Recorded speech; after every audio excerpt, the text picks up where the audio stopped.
What is that passion? So I remember this very well. This was in 2004 after Babu Garu last election. I went to a wedding with him. It was a 5,000 people wedding. I remember it very well. It was a hall of twice this size in Hyderabad. And he entered the hall as leader of opposition. He just lost an election and a year into it. And what amazed me is 5,000 people standing out of respect for him. And that moved me personally. In power, out of power, the good work he's done always will stand and will always live long. So that is where I felt it was very important for me also to serve people, and no other field, it could be philanthropy or it could be even the private sector, would give me that kind of respect. And that is the day I decided that my true calling will be politics, and I will join politics eventually. Wow. So I think personally in that level, one of the thing I wanted to, ask you also is, given that context, the passion and the drive that you have, in terms about building the enterprise, want to understand how IT serve community and the state, can act with each other in terms about skilling or upskilling and creating a bridge for a lot of, investments. Especially not only in terms about IT, because it's not only IT, so especially in terms about pharma or also healthcare sector. And then today, when I interacted with your team, Mishra Garu, also one of the important thing that I took away is you had a lot on your plate. So given the context, just want to understand, what kind of, medium that you want to create for IT serve to interact. I truly believe it's a two-way street. One of the agendas with which we are now working is how do we double the per capita income of Telugu people here in the US, all across the world. And one thing we want to work with IT service, how do we skill up all our IT professionals in the US and across the world? How can you get them ready for the next generation technology wave, the AI wave and so on and so forth. So that's an area of great interest for us as a state of Andhra Pradesh. The second bit, Andhra Pradesh is open for doing business. We are ready. We will match it with speed of doing business. I'm leading a delegation in which we have a very young IAS officer who is the CEO of Economic Development Board. As you said, all of you have interest not only in IT, it could be tourism, it could be education, it could be healthcare. And as a state, we are ready. We are ready to make this an amazing journey. And together, I believe that all of us can transform the state of Andhra Pradesh. One thing I've personally noticed, the difference between 14 and 19 and now 24 to 29 is there's renewed interest. And there's greater commitment saying that let's do it now. I see that in everyone. I truly believe that last 5 years seems to be a bad chapter in all our lives. And all of us feel bad and we really want to work hard and really do good for our state.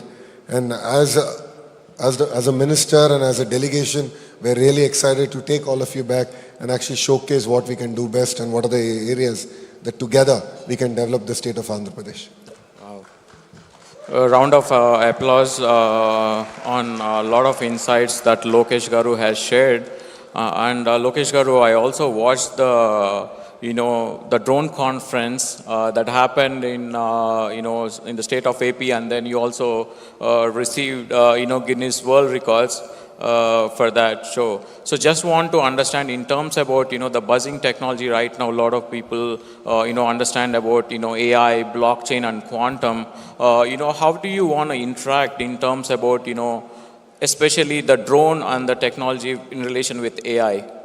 What kind of technologies that you want or you think the state should implement going further? As we always say, crisis is an opportunity. When we had floods in Vijayawada, it's one event in 248 years, if I'm right, where half of the city was actually flooded. We piloted drone delivery of relief material. This was not purpose-built drones. These were agriculture drones. Jugaad India model. We had a basket hanging. We put what every house needs and we started delivering, and it actually worked. And we've realized its power. I wouldn't say it's a we've solved the problem, but I believe that we found a solution that we can now really expand and take it forward. Saying that even in governance, I believe technology will play a very important role. AI will play a very important role, and I'll explain why. This is something I already shared in one of the meetings today.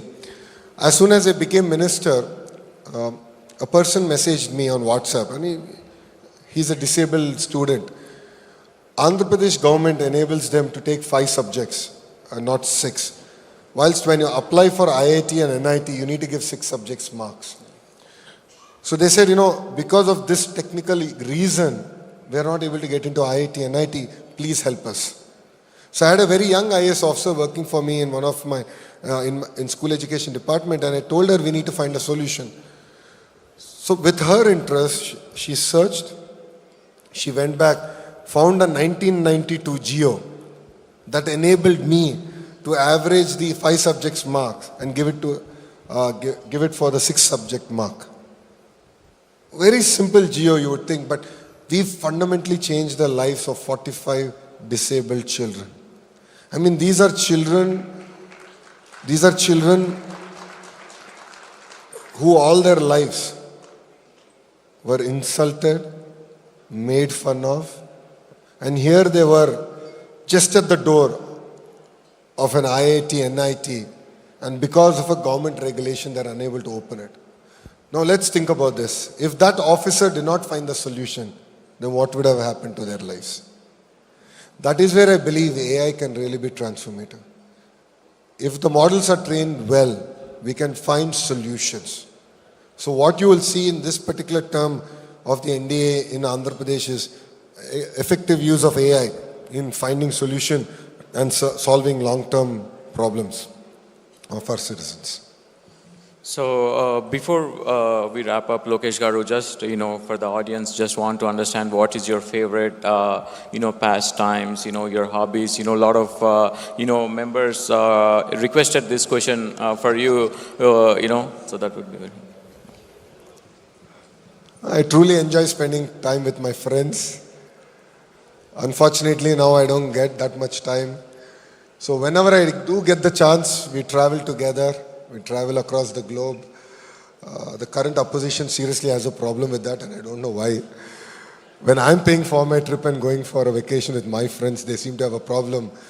But I love to spend time, and that's the only way I believe that I can get to hear the other side of things, another perspective of things, and learn what's happening around me and across the world. Because otherwise, politics is a bubble. And time and again, I need to step out, like how I did during this trip. I go back with renewed energy and thought process. So like this, once every 3 months, I like to take time off and actually spend time, go see the world, see what's happening around us, and bring those back for the state.